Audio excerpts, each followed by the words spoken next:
La insuficiencia renal es una complicación que se va a dar como parte de las complicaciones de la diabetes, así como tenemos retinopatía o infartos o pie diabético. Esto es algo totalmente diferente. Nada tiene que ver con el desarrollo o no. De hecho, los medicamentos que se utilizan para inhibir el SGLT2, estos medicamentos protegen mucho el riñón. Ya lo verán cuando revisen el tema de tratamiento de diabetes, como los GLP-1 y los inhibidores de SGLT2 tienen protección para el riñón de manera muy importante, inclusive no nada más en pacientes con diabetes, pacientes que tienen una nefropatía o una insuficiencia renal por otra causa que no sea diabetes, estos mismos fármacos pueden ayudar muchísimo. Va que va, doctor, gracias. Ok, si no hay otra pregunta, entonces vemos síndrome metabólico.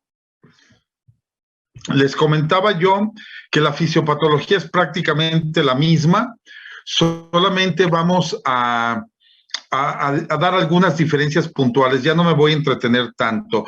Esta diapositiva venimos a ella luego porque la puse mal, debería de ir más adelante. Esta es la fisiopatología que veíamos.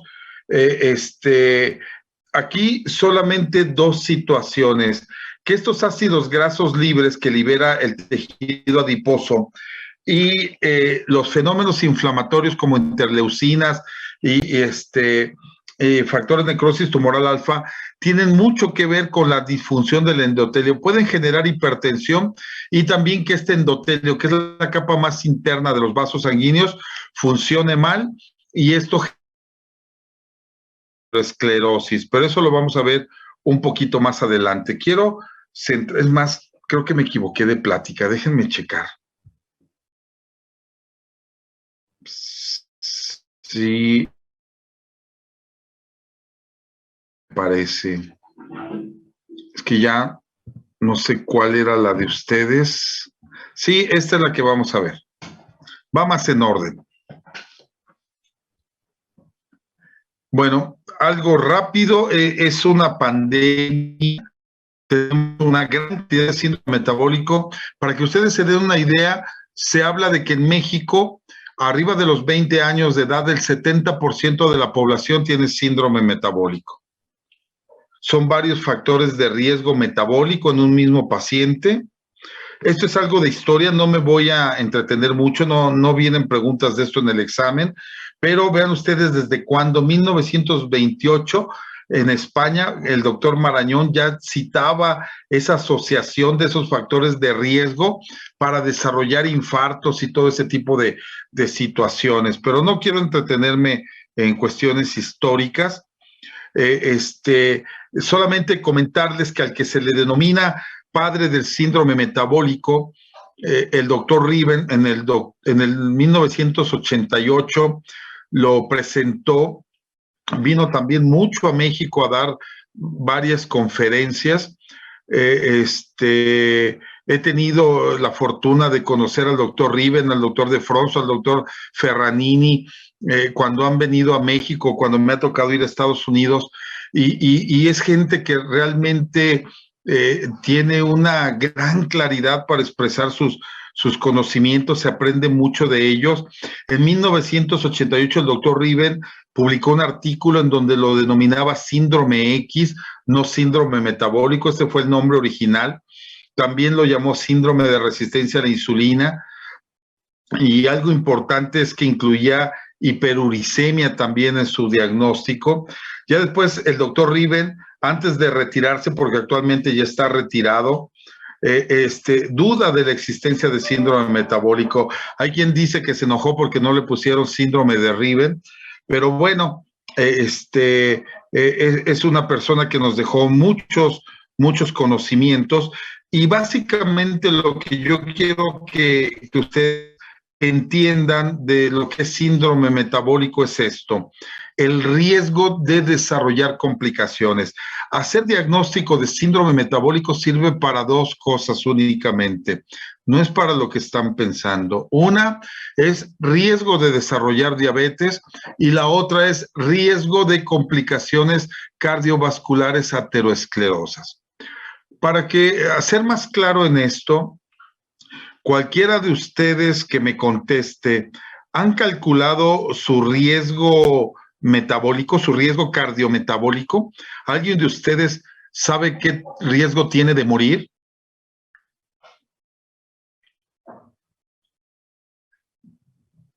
Cualquiera de ustedes. No, doctor, ¿cómo se calcula? Es muy sencillo.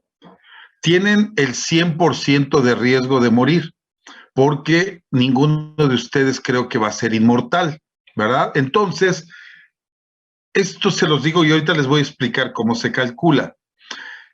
Este riesgo que tenemos todos de morir se le conoce como riesgo 1. Entonces, nacemos con un riesgo 1 porque seguro nos vamos a morir.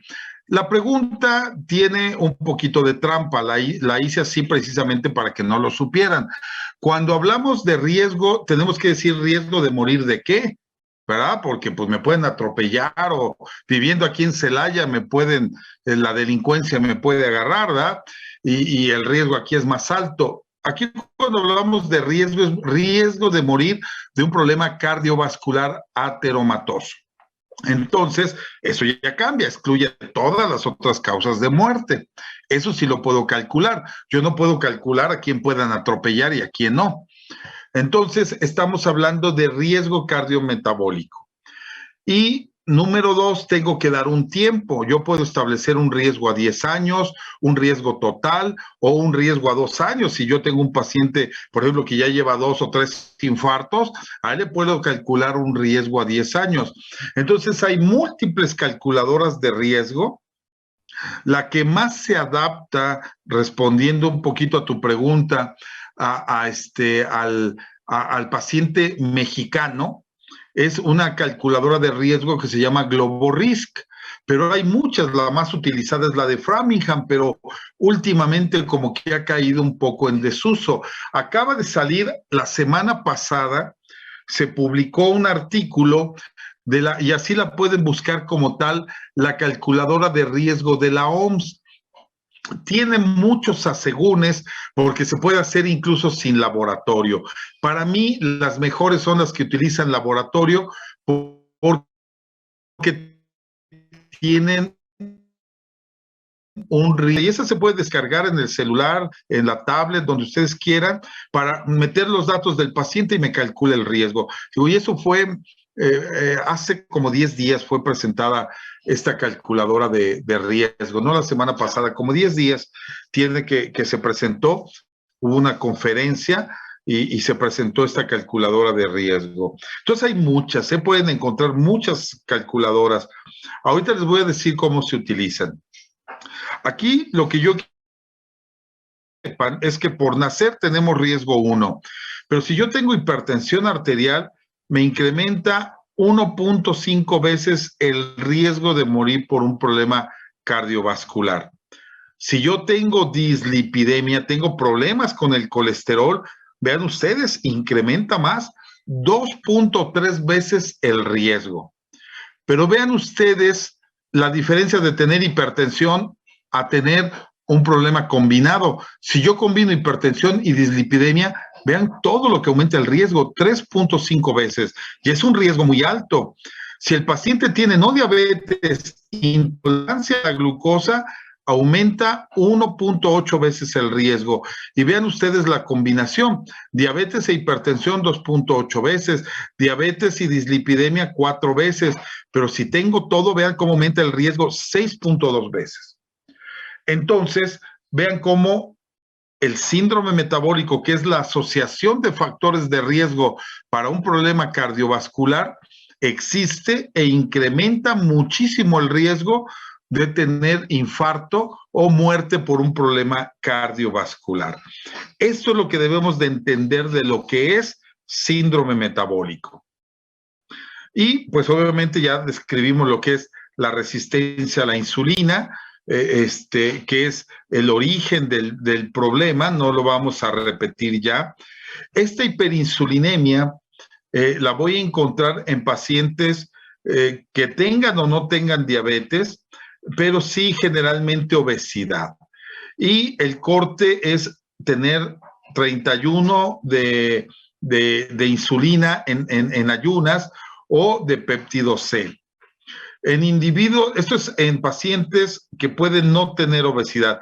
Si el paciente tiene obesidad, a partir de 15 de insulina en ayuno ya puedo hablar de hiperinsulinemia. O si divido la glucosa entre insulina y el resultado es por arriba de 6, ya tengo hiperinsulinemia. O lo puedo hacer por el índice de HOMA, que es insulina de ayuno multiplicado por la glucosa entre 18 y esto dividido entre 22.5.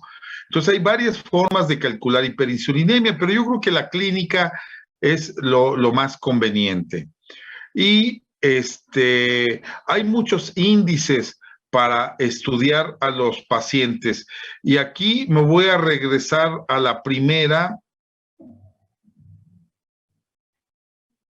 porque varias asociaciones han definido cómo, caray, la tengo más adelante, cómo vamos a definir síndrome metabólico, qué parámetros voy a utilizar para utilizar. Entonces, aquí los tenemos, ¿sí? Debo de buscar los factores de riesgo y el primero es obesidad de tipo abdominal.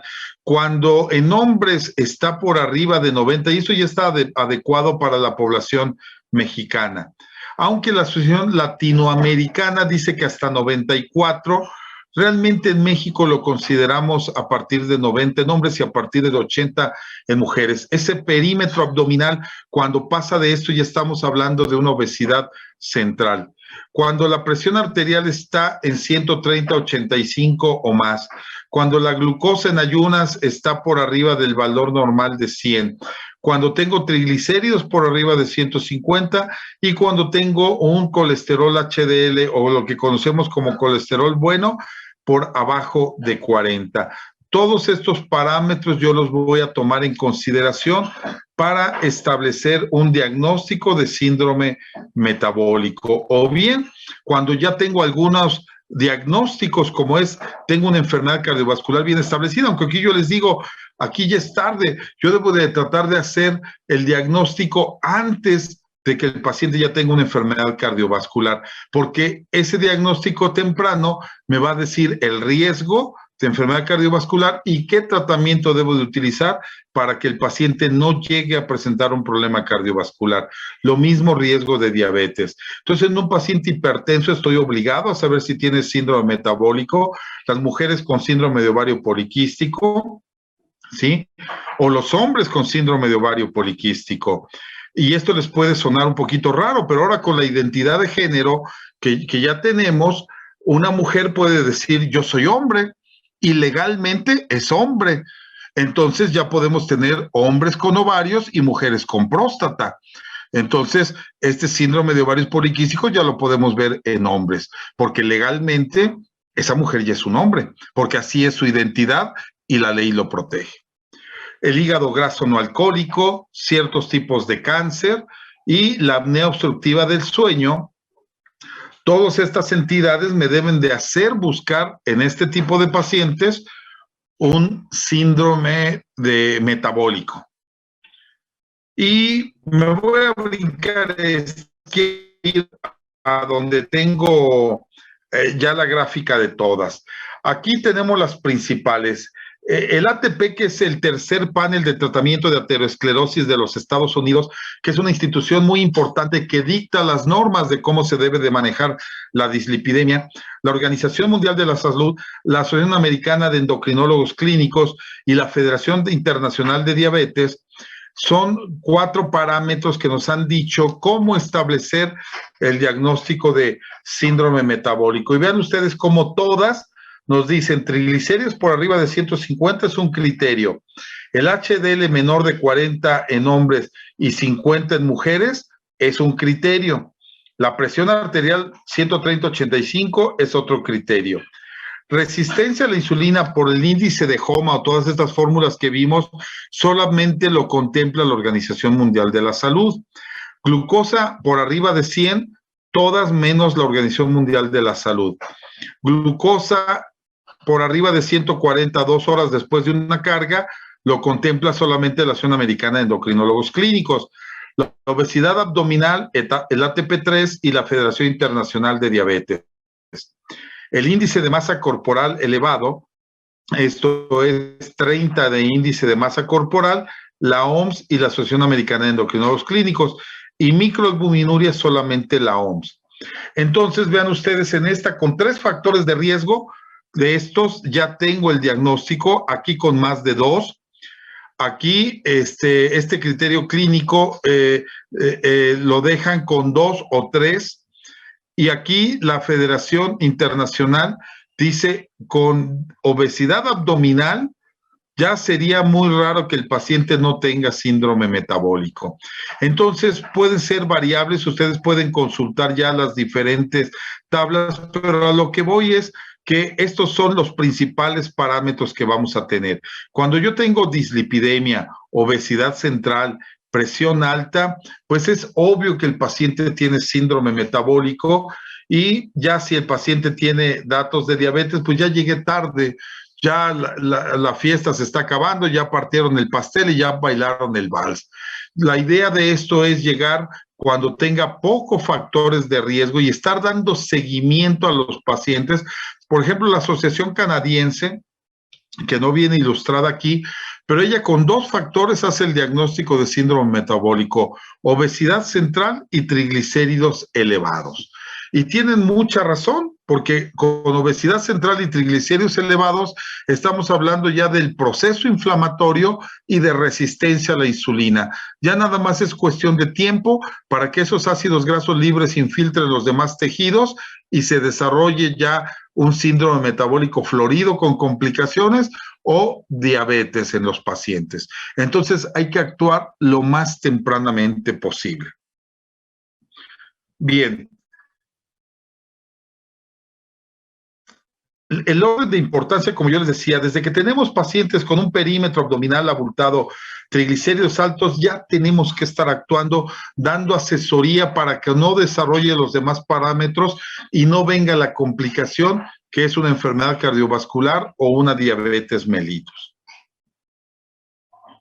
La fisiopatología, les decía yo, no vamos a abundar en esto, ya lo hablamos en diabetes. Esta grasa abdominal que me va a generar este proceso inflamatorio es lo mismo que ya habíamos visto. Esto también ya lo vimos. La diferencia, les comentaba yo, es que esto me va a generar hipertensión arterial también como parte de la fisiopatología. Me puede generar un hígado graso, dislipidemia como vemos acá, y también disfunción del endotelio, que esa es la otra parte que quiero ver. Pero yo creo que volvemos a entrar porque creo que ya nos queda poco tiempo nuevamente para no atrasarnos. Entonces voy a salir y volvemos a entrar con el mismo link. Está bien, doctor. Entonces les decía que aquí lo que me interesa es ver cómo toda esta situación de la fisiopatología nos va a alterar la función del endotelio, que es lo que me va a dar la aterosclerosis, y perdón, y esto es lo que me va a generar las complicaciones cardiovasculares. Entonces, vamos a verlo. Les decía yo, esta resistencia a la insulina me va a generar disfunción del endotelio, inflamación sistémica, la dislipidemia, fibrinolisis reducida, hipertensión, diabetes tipo 2, microalbuminuria, que eso es lo que me empieza a generar daño a nivel renal, y todo esto originado por la obesidad. Y todo esto me va a generar también aterosclerosis, que es la causa que mueren la mayoría de los pacientes con síndrome metabólico.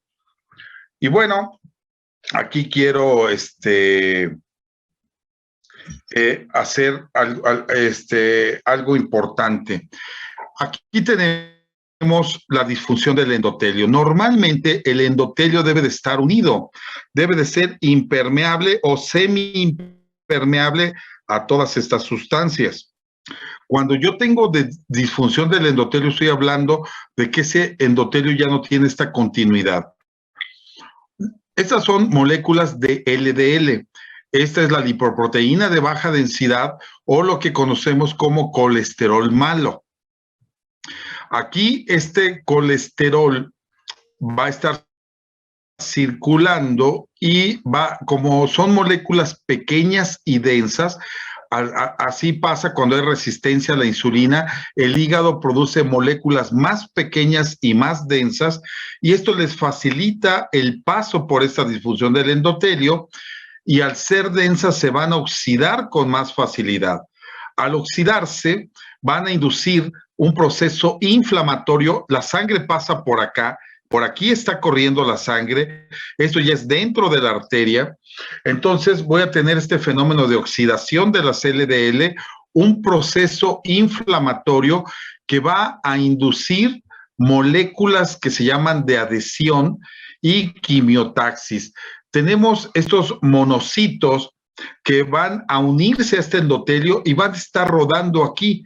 Se conoce como el fenómeno de monocitos rodantes y gracias a estas moléculas de adhesión como el BCAM, el ICAM y todo esto, se van a pegar al endotelio y por quimiotaxis van a sufrir este proceso de diapédesis y van a introducirse dentro de la íntima del vaso sanguíneo.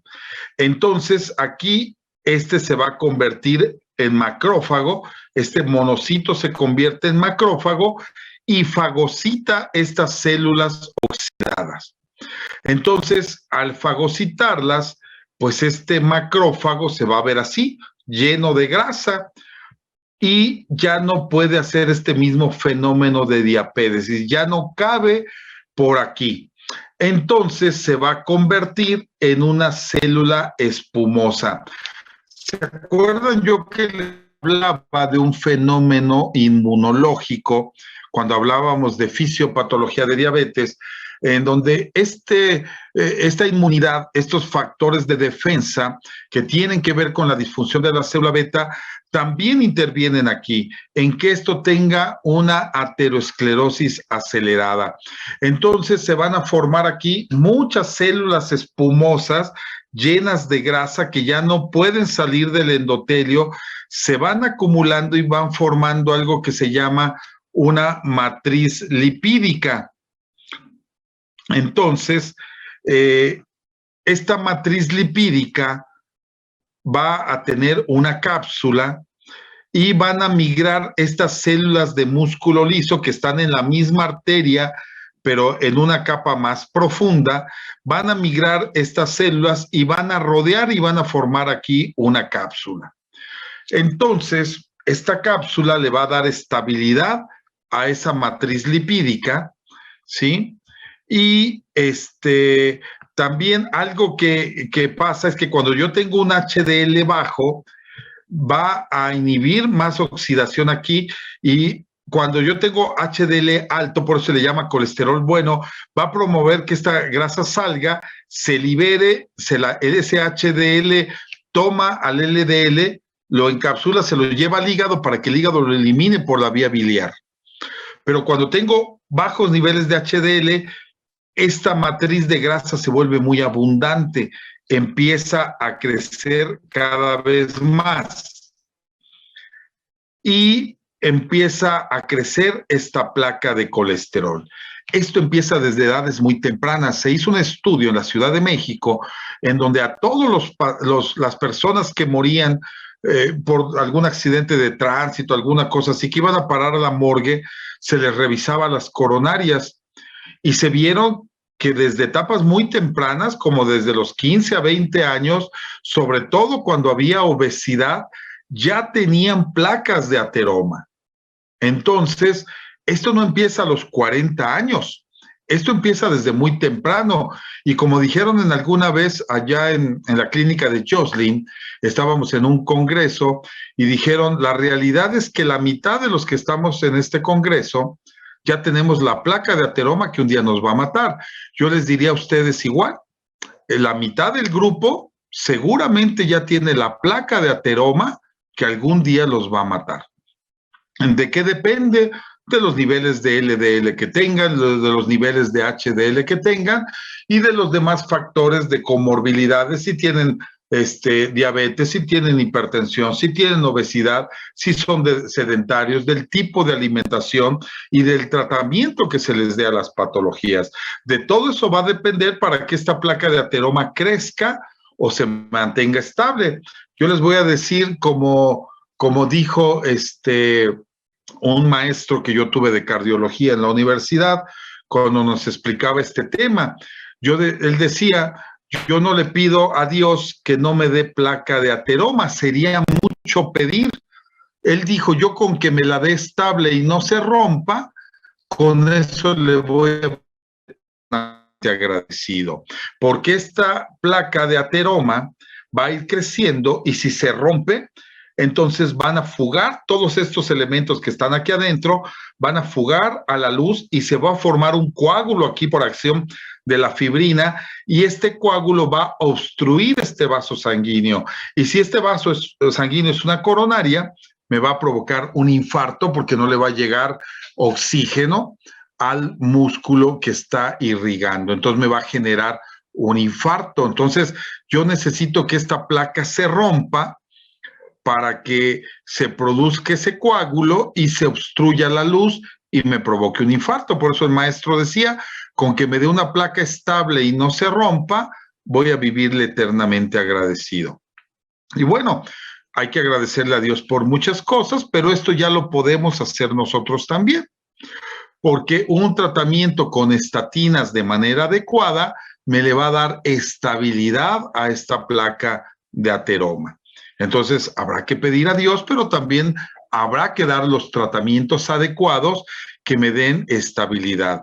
Y dicho sea de paso, estas placas, cuando van creciendo mucho, van a crecer hacia la parte externa, hacia acá abajo, hacia la capa de músculo, de tal manera que esta arteria va a ir muy derechita, así como lo pueden ver aquí, y de repente donde está una placa muy grande, va a parecer víbora que se comió un ratón, no va a estar aquí un globo hacia afuera, pero la luz se mantiene bien. Entonces el paciente no tiene síntomas, puede tener una placa muy grande que crece hacia afuera, pero la luz no se ve afectada, la circulación es normal, el oxígeno que llega al músculo es normal, el paciente está totalmente asintomático. Ya cuando esta arteria no puede crecer más hacia afuera, entonces es que empieza a obstruir hacia adentro y es cuando empezamos a tener síntomas de una angina estable. Si se rompe, pues entonces ya se convierte en inestable y se forma el coágulo y se tapa la luz y viene el infarto. Entonces, esto es algo que yo quería que quedara muy claro en síndrome metabólico, los factores de riesgo, cuáles son los parámetros que vamos a utilizar para su diagnóstico, cuáles son las diferentes escalas que vamos a utilizar para establecer un diagnóstico, la fisiopatología, que es prácticamente la misma que la diabetes, por eso ya no me entretuve aquí, y cuál es el proceso por el cual se genera ateroesclerosis. Estos son los metabólicos. ¿Sí? Y bueno, vamos a identificar el riesgo, hay varias maneras, ¿sí? Tenemos que medir lípidos, tenemos que ver un cociente que divide colesterol total entre triglicéridos y cuando está por arriba de 5, el riesgo es más alto, ¿sí? Vamos a tener un cociente también LDL, HDL, cuando es por arriba de 5, ya estamos hablando de un riesgo ateromatoso grande. O ya un poquito más complejo, lo que es la lipoproteína ApoB, entre la APO1, esta tiene un principal índice pronóstico en mujeres. También sirve en hombres, pero en mujeres es más específico. Y, por ejemplo, un estudio muy importante que yo les recomendaría, si lo pueden leer, sobre todo cuando lleven cardio, el estudio Interheart lo establece como el principal factor de riesgo junto con la obesidad y la hipertensión arterial. Estos niveles de apoproteína B y ApoA1, estos tienen mucho que ver en los factores de riesgo. No se piden tan fácilmente, no cualquier laboratorio los hace. Esto sí ya tenemos que irnos a un laboratorio más especializado. Pero si nosotros tenemos el colesterol, un perfil completo, un colesterol HDL, un LDL, niveles de triglicéridos, y tenemos también colesterol no HDL, con esto ya podemos establecer muy bien el riesgo. Por ejemplo, si ustedes piden colesterol total y triglicéridos, que es lo que la mayoría de los médicos generales piden, no van a poder establecer un riesgo adecuadamente. Tienen que pedir colesterol total, triglicéridos y HDL. El LDL no lo pidan. Ese hay que calcularlo, porque si ustedes lo piden, el laboratorio no lo puede medir. Los laboratorios que tenemos en nuestro medio no pueden medir LDL, solamente en laboratorios muy sofisticados, y se utiliza más para fines de investigación porque es sumamente caro. Entonces, el LDL el laboratorio lo calcula, mejor lo calculan ustedes, porque si no, el laboratorio le cobra al paciente, no lo mide y nada más lo calcula. Y les voy a decir cómo lo calculan. El LDL es igual a colesterol total menos HDL menos 1/5 parte de los triglicéridos. Esa es la fórmula para calcular el LDL. La vuelvo a mencionar. LDL es igual a colesterol total menos HDL menos 1/5 parte de triglicéridos. Y de esa manera lo calculan. El colesterol no HDL también ustedes lo pueden calcular, eso es más fácil. El colesterol no HDL es todo el colesterol que tenemos menos la porción buena. Entonces, el no HDL es colesterol total menos el HDL, así ya todo lo que queda es colesterol no HDL. Y tenemos diferentes factores de riesgo. ¿Cuánto es el nivel normal de LDL? Pues eso va a depender de los parámetros que tenga. Un paciente sano, sin ningún factor de riesgo, no obesidad, no fuma, no hipertensión, no dislipidemia, no diabetes, pues lo podemos considerar hasta 160 como normal. Pero si ya tiene un factor de riesgo, por ejemplo, tiene obesidad, entonces lo debo de bajar hasta 130 lo normal. Si ya tiene diabetes, tiene que ser por abajo de 100, perdón. Y si tiene diabetes con riesgo alto, por medio de las calculadoras de riesgo como esta de la OMS que les comento, entonces debe de estar por abajo de 70. Y si tiene un riesgo muy alto o ya tuvo un infarto, por abajo de 52 el LDL. Es lo que vamos a considerar como control. Entonces vean ustedes cómo dependiendo de los factores de riesgo es al nivel que voy a llevar el colesterol, que es el malo. El HDL lo debo de tener, o debo de buscar tenerlo por arriba de 50 siempre, y los triglicéridos por abajo de 150. Esto lo vamos a ver un poquito más a detalle cuando veamos el tema de tratamiento de dislipidemia. ¿Sí? El colesterol no HDL, lo mejor es tenerlo por abajo de 130. Un índice de triglicéridos entre HDL por arriba de 3.5 indica resistencia a la insulina. No me había fijado, aquí tenía la fórmula de cómo calcular el LDL. Colesterol total menos HDL menos 1/5 parte de los triglicéridos. Esta era una fórmula que teníamos antes, ya no se utiliza, ya ahora son los parámetros que les acabo de comentar. Antes podíamos calcular el porcentaje de LDL que teníamos que disminuir, pero esto ya está totalmente desactualizado. Eso ya no sirve de nada. ¿Y cuál es el tratamiento del síndrome metabólico? Básicamente son dos formas de tratar. El primero, hay que tratar de disminuir la resistencia a la insulina. ¿Sí? ¿Cómo? Cambiando el estilo de vida, una alimentación saludable, la dieta DASH, la dieta mediterránea o cualquier tipo de dieta que disminuya de peso al paciente, y obviamente ejercicio. El ejercicio es muy importante porque aumenta los receptores de insulina a nivel muscular. Hay varias cosas que me pueden incrementar los receptores de insulina a nivel de músculo. Uno es el ejercicio, otro que no es deseable, que es la isquemia. Cuando un paciente tiene isquemia en algún músculo, aumenta la sensibilidad a la insulina. Obviamente no vamos a llevar a una isquemia a un paciente para que mejore su sensibilidad. Y lo otro es un proceso séptico. Una infección severa también mejora la sensibilidad a la insulina. Esos dos no los queremos. El que queremos es el ejercicio para mejorar la sensibilidad a la insulina. Y tenemos algunos tratamientos farmacológicos como es la metformina, las tiazolinedionas que van a actuar a nivel de los receptores PPAR gamma que están en el tejido adiposo, y los inhibidores de alfa-glucosidasa. Todos estos medicamentos son fármacos que se utilizan también para la diabetes, pero los podemos utilizar en pacientes no diabéticos, pacientes que tengan resistencia a la insulina, y estos fármacos me pueden mejorar la sensibilidad a la insulina.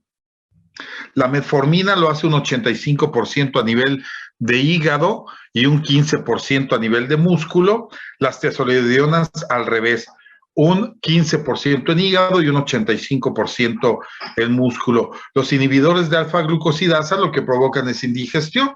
Hacen que la glucosa, que normalmente la consumimos en forma de polisacárido, luego pasa a disacárido y en el intestino, y luego pasa a monosacárido. Y la única forma que se puede absorber es como monosacárido.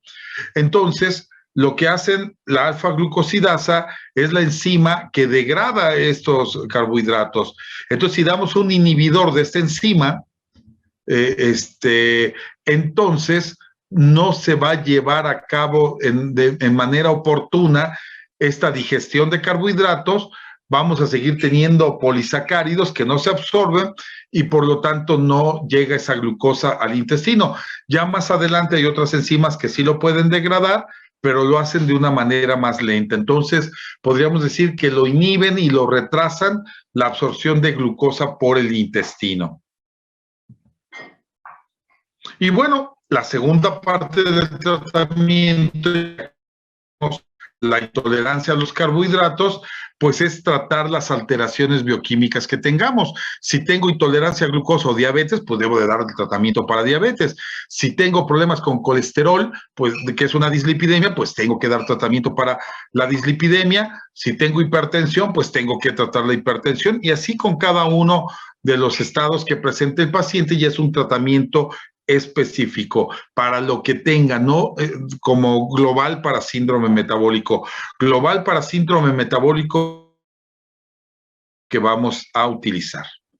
Ahora se ha visto también, aunque no hay estudios muy específicos todavía, pero se habla que los inhibidores de SGLT2 que actúan a nivel renal y los análogos de GLP-1, este efecto incretina, también puede mejorar el síndrome metabólico y en especial el hígado graso.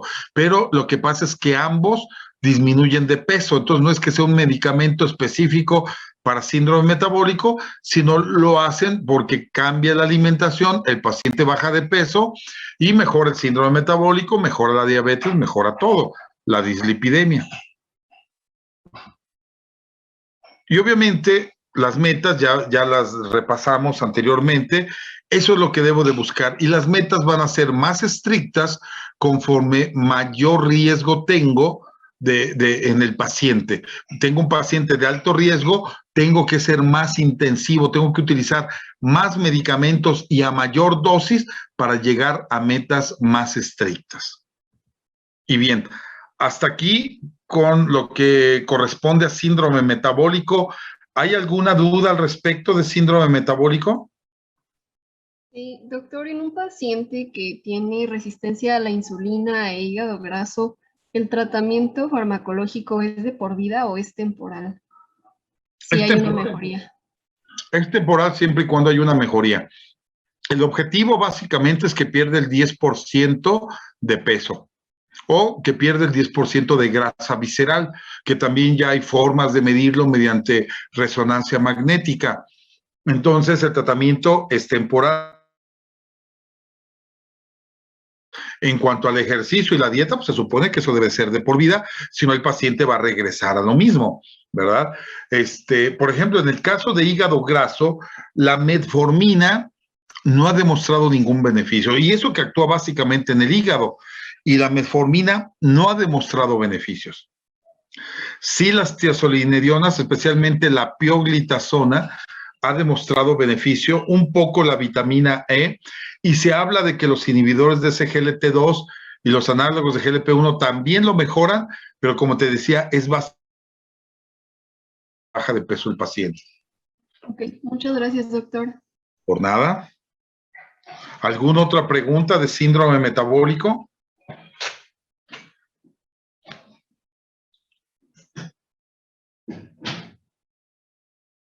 Bien, si no hay más preguntas, todavía tenemos un tema más.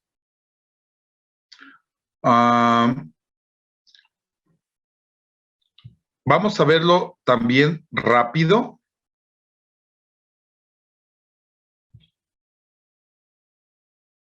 Para no cansarlos mucho y dejar